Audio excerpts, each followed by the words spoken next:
Conflict management part 2. Every conflict is a lesson. 1, it points out an area that you need to improve in. Oftentimes when we've had challenges in the office, I'll sit there and the first thing that we all want to do is we want to blame somebody else.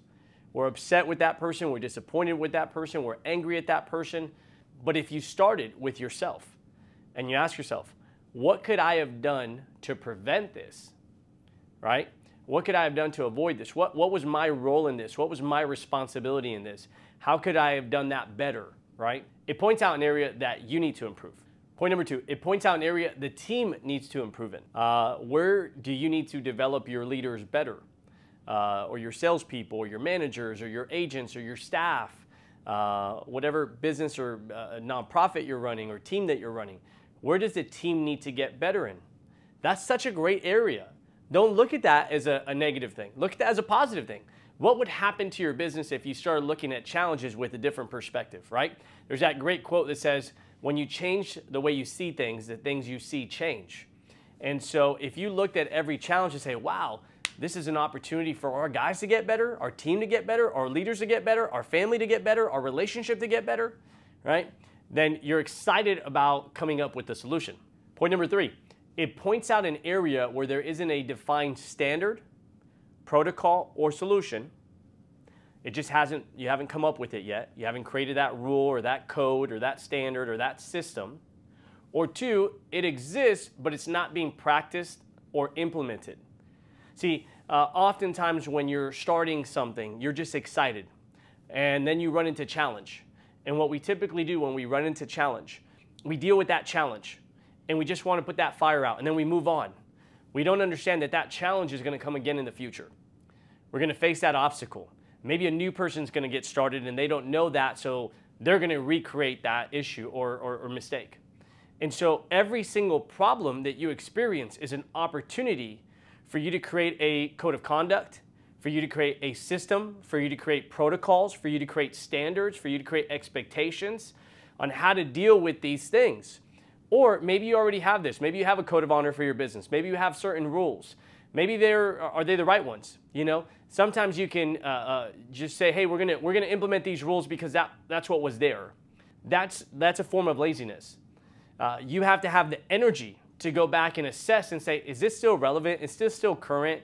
Does this apply today? Is this important, right? And what's missing on here that we need to actually add? Because as you change, as you grow, you may be in a different phase, so you may need new protocols or standards in that area. If they're the right standard, why are we not implementing it?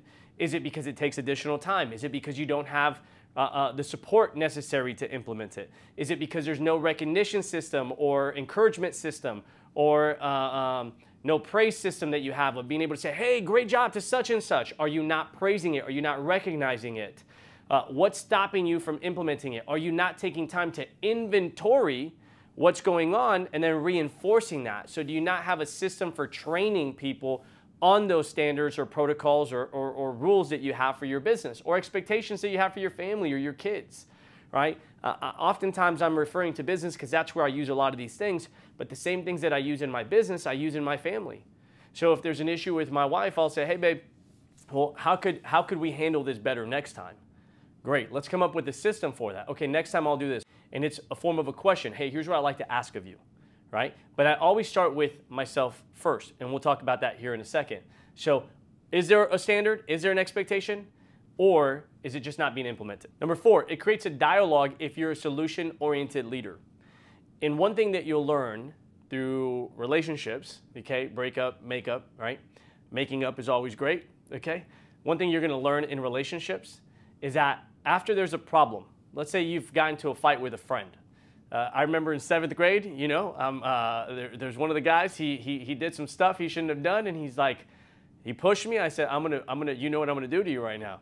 And we went out. I said, wait till school's done. And so we went out by the buses afterwards, and it was a rainy day. I felt like I was Rocky Balboa, and there was a few punches thrown, and next thing you know, we're in the office. And we were best of friends, you know, just you're a kid, you're 7th grade, you know, you're 11, 12 years old. Bam, let me knock you out, right? And then we're friends playing later in the day, you know. But we had to go through that conflict, friendship got better. You know, my wife and I, we had our first argument, okay? And she said something, I didn't like the way she said it. It triggered something in me. I said something back to her. She didn't like the way I said it because it triggered something in her. And we had our first challenge.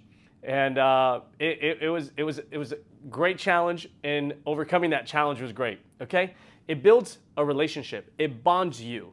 So if you've been through, we have teammates in the office where at one moment I said, I can never work with this person ever again. I can't believe they did that and said that to me. And it took some time, but that's one of the closest relationships I have today.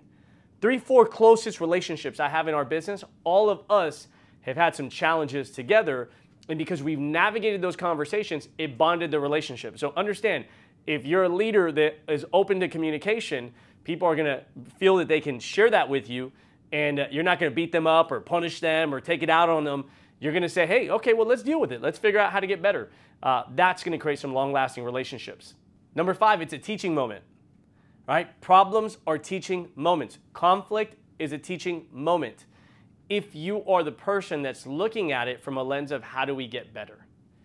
If you're looking at a conflict or a challenge or a fight or dispute or an argument from a place of you're upset with that person and you're gonna make sure that they know it, and no, you screwed up, I'm gonna make sure you know it, I'm gonna make you feel small, I'm gonna make you feel guilt, I'm gonna make you feel shame, people are also gonna feel that.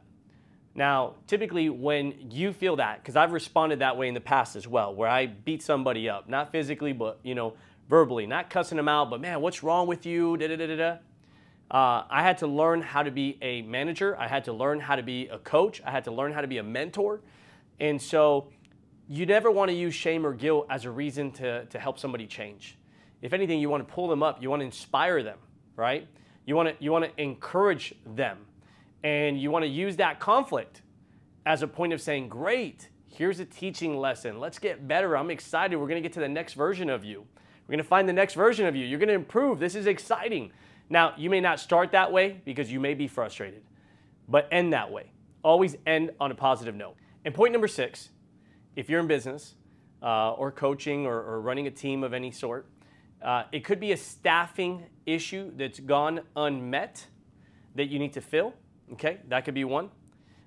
It may require more training or may require a different person. And so oftentimes when there is an issue with one of our managers in the office that help me run the business, I'll sit down and I'll process it with them and I'll say, hey, George, do you have that role defined? Like, is there somebody that's their expectation? Yeah, I do. Or no, I don't. Okay, if you do, have you trained them properly? Well, yeah, I kind of told them what they needed to do. They should have got it. They should have picked it up. Well, maybe you need to do a better job of training people or make sure that they're understanding and absorbing what you're trying to teach them and that they're clear on what that expectation is. Or, hey, you know what, man? I don't have anybody in that area, and that's why that's why we're having this problem. There needs to be somebody in between to talk to these 2 departments to each other. There needs to be additional help in that department. There was a time where I didn't have a lot of resources and I was limited, and so I had a staff that I put a lot of things on that person, and they did a good job. But at one point, you may say, "Man, you know what? That's just too much for that one person," or you may say, "You know what? I need somebody else that has a greater capacity." But you need to find a solution to it. So I hope that added value, because if you understand that every conflict is a lesson, and you can identify the lesson, then you're going to be able to improve it and get better.